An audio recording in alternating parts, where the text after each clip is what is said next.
السلام علیکم ورحمۃ اللہ وبرکاتہ۔ بسم اللہ الرحمن الرحیم۔ نبی کریم صلی اللہ علیہ وسلم کی سیرت کے حوالے سے ہم پہلا مرحلہ شروع کر رہے ہیں۔ اللہ کی طرف دعوت، خفیہ دعوت کے 3 سال۔ سورہ مدثر کی پچھلی آیتوں کے آنے کے بعد اللہ کے رسول صلی اللہ علیہ وسلم اللہ کی طرف لوگوں کو بلانے کے لیے اٹھ گئے، کیونکہ آپ کی قوم جفاکار تھی۔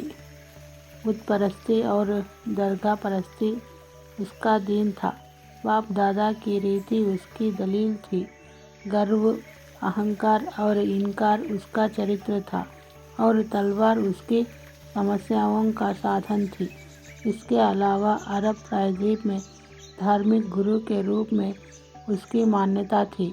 اس کے اصل کیندر پر قابض اور اس کے وجود کے نگراں تھے۔ اس لیے ایسی استھتی میں حکمت کا تقاضا تھا کہ پہل دعوت و تبلیغ کا کام پردے کے پیچھے رہ کر انجام دیا جائے، تاکہ مکہ والوں کے سامنے اچانک ایک ہلچل پیدا کرنے والی استھتی نہ آ جائے۔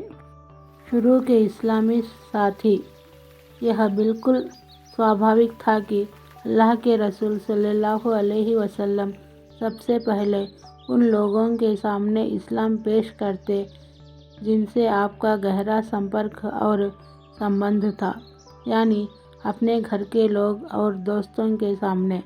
چنانچہ آپ نے سب سے پہلے اپنے انہی کو دعوت دی۔ اس طرح آپ نے شروع میں اپنی جان پہچان کے ان لوگوں کو ستیہ کی اور بلایا جن کے چہروں پر آپ بھلائی کی چہن دیکھ چکے تھے اور یہ جان چکے تھے کہ وہ ستیہ اور بھلائی کو پسند کرتے ہیں، آپ کی سچائی اور امانت داری کو جانتے ہیں۔ پھر آپ نے جنہیں اسلام کی دعوت دی ان میں سے ایک ایسے ورگ نے جسے کبھی بھی اللہ کے رسول صلی اللہ علیہ وسلم کی مہانتا، مہتتا اور ستیتا پر سندیہ نہیں ہوا تھا، آپ کی بات مان لی۔ یہ اس لیے اتہاس میں سابقون و اولون، سب سے پہلے کے لوگ مانے جاتے ہیں۔ ان کی سوچی میں سب سے اوپر آپ کی بیوی حضرت خدیجہ بنت خویلد، آپ کے آزاد کیے ہوئے داس حضرت زید بن حارثہ بن شرحبیل کلبی رضی اللہ عنہ، آپ کے چچیرے بھائی حضرت علی بن ابو طالب جو ابھی بچے تھے اور آپ کی پرورش میں تھے، اور آپ کے پکے ساتھی حضرت ابوبکر صدیق رضی اللہ عنہ ہیں۔ یہ سب کے سب پہلے ہی دن مسلمان ہو گئے تھے۔ اس کے بعد ابوبکر رضی اللہ عنہ اسلام کی تبلیغ میں سرگرم ہو گئے۔ وہ بڑے لوکپریہ، نمر ہردے، پسندیدہ عادتوں والے، سچتر اور سخی داتا تھے۔ ان کے پاس ان کی مروت، دوردرشتا، ویاپار اور ستسنگ کی وجہ سے لوگوں کا آنا جانا لگا رہتا تھا۔ چنانچہ انہوں نے اپنے پاس آنے جانے والوں کو اٹھنے بیٹھنے والوں میں سے جس کے وشوسنیہ پایا اور اب اسلام کی دعوت دینی شروع کر دی۔ ان کی کوشش سے حضرت عثمان رضی اللہ عنہ، حضرت زبیر رضی اللہ عنہ، حضرت عبد الرحمن بن عوف رضی اللہ عنہ، حضرت سعد بن ابی وقاص رضی اللہ عنہ اور حضرت طلحہ بن عبید اللہ رضی اللہ عنہ مسلمان ہوئے۔ یہ بزرگ اسلام کا اگلا دستہ تھا۔ ان کے بعد امین امت حضرت ابو عبیدہ عامر بن جراح رضی اللہ عنہ، ابو سلمہ بن عبد الاسد مخزومی، ان کی بیوی ام سلمہ، ارقم بن ابی ارقم، عثمان بن مظعون اور ان کے دونوں بھائی قدامہ اور عبداللہ، اور عبیدہ بن حارث بن مطلب بن عبد مناف سعید بن زید ادوی اور ان کی بیوی یعنی حضرت عمر رضی اللہ عنہ کی بہن فاطمہ بنت خطاب ادویہ اور خباب بن ارطہ تمیمی، جعفر بن ابی طالب ان کی بیوی اسماء بنت امیس، خالد بن سعید بن عاص اموی ان کی بیوی امینہ بنت خلف اور ان کے بھائی عمرو بن سعید بن عاص، حاتم بن حارث جمحی ان کی بیوی فاطمہ بنت مجلل اور ان کے بھائی خطاب بن حارث اور ان کی بیوی فقیہ بنت یاسر اور ان کے ایک اور بھائی معمر بن حارث، مطلب بن ازہر زہری اور ان کی بیوی جملہ بنت ابی عرف اور نعیم بن عبداللہ بن سہام ادوی مسلمان ہوئے۔ یہ سبھی قریش قبیلے کے الگ الگ پریواروں اور شاخاؤں سے تعلق رکھتے تھے۔ قریش کے باہر سے جو لوگ پہل اسلام لائے ان میں کے شروع میں یہ ہیں: عبداللہ بن مسعود ہذلی، مسعود بن ربیعہ تماری، عبداللہ بن جحش اسدی، ان کے بھائی احمد بن جحش، برا بن رباح حبشی، صہیب بن سنان رومی، عمار بن یاسر انسی، ان کے والد یاسر اور ماں سمیہ، اور عامر بن فہیرہ۔ عورتوں میں اوپر والی عورتوں کے علاوہ جو پہل اسلام لے آئیں ان کے نام یہ ہیں: ام ایمن برقہ حبشیہ، حضرت عباس بن عبد المطلب کی بیوی، ام الفضل لبابۃ الکبریٰ بنت حارث ہلالیہ، اور حضرت ابوبکر صدیق رضی اللہ عنہ کی صاحبزادی حضرت اسماء۔ یہ سبھی سابقون اولین کی اپادھی سے جانے جاتے ہیں۔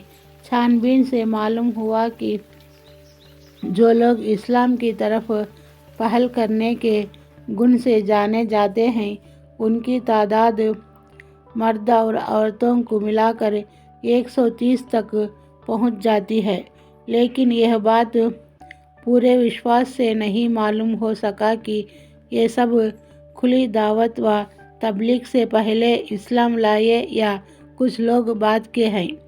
ابن اسحاق کا بیان ہے کہ اس کے بعد مرد اور عورتیں اسلام میں گرہ گرہ کر کے داخل ہوئے، یہاں تک کہ مکہ میں اسلام کی چرچا پھیل گئی۔ یہ لوگ چھپ چھپا کر مسلمان ہوئے تھے اور اللہ کے رسول صلی اللہ علیہ وسلم بھی چھپ چھپا کر ہی ان کے مارگدرشن اور دھارمک شکشا کے لیے ان کے ساتھ جمع ہوتے تھے، کیونکہ تبلیغ کا کام ابھی تک ویکتیگت روپ سے چھپ چھپا کر ہی چل رہا تھا۔ ادھر سورہ مدثر کی شروع کی آیتوں کے بعد وحی کا آنا برابر اور تیزی کے ساتھ جاری تھا۔ اس دور میں چھوٹی چھوٹی آیتیں اتر رہی تھیں۔ ان آیتوں کا انت ایک ہی پرکار کے بڑے آکرشک شبدوں میں ہوتا تھا اور ان میں بڑا شانتی دائی اور من موہک سنگیت ہوتا تھا جو اس شانت اور ہردے کو چھو لینے واتاورن کے انوسار ہی ہوتا تھا۔ پھر ان آیتوں میں منونگرہ کی گن اور دنیا کی گندگی میں لت پت ہونے کی برائیاں بیان کی جاتی تھیں اور جنت و جہنم کا چتر اس طرح کھینچا جاتا تھا کہ مانو وہ آنکھوں کے سامنے ہے۔ یہ آیتیں ایمان والوں کے اس وقت کے انسانی سماج کے بالکل الگ ایک دوسری ہی دنیا کی سیر کراتی تھیں۔ نماز۔ شروع میں جو کچھ اترا اسی میں نماز کا حکم بھی تھا۔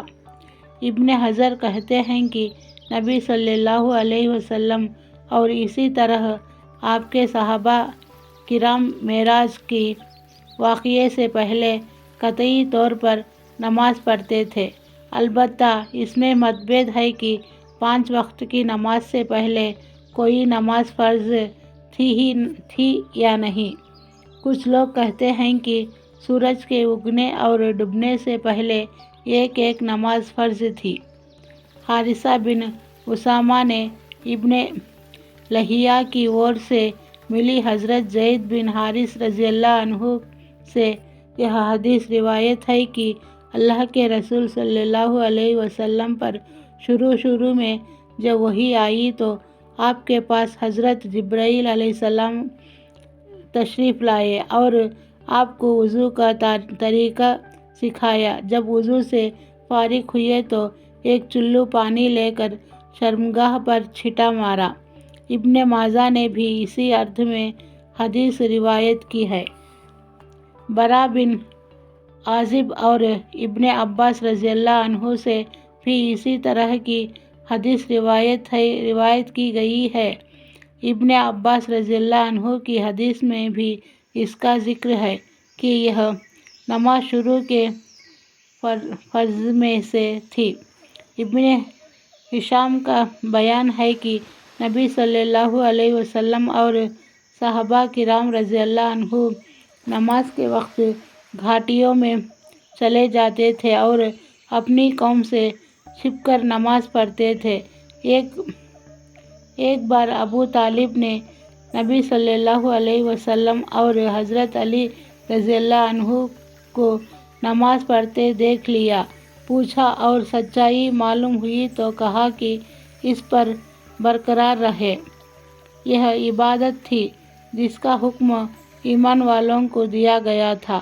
اس وقت نماز کے علاوہ اور کسی بات کے حکم کا پتہ نہیں چلتا، البتہ وحی کے ذریعے توحید کے الگ الگ پہلو بیان کیے جاتے تھے، نفس پاک کرنے کا چاو دلایا جاتا تھا، اچھے اخلاق پر ابھارا جاتا تھا، جنت و جہنم کا نقشہ اس طرح کھینچا جاتا تھا گویا وہ آنکھوں کے سامنے ہے۔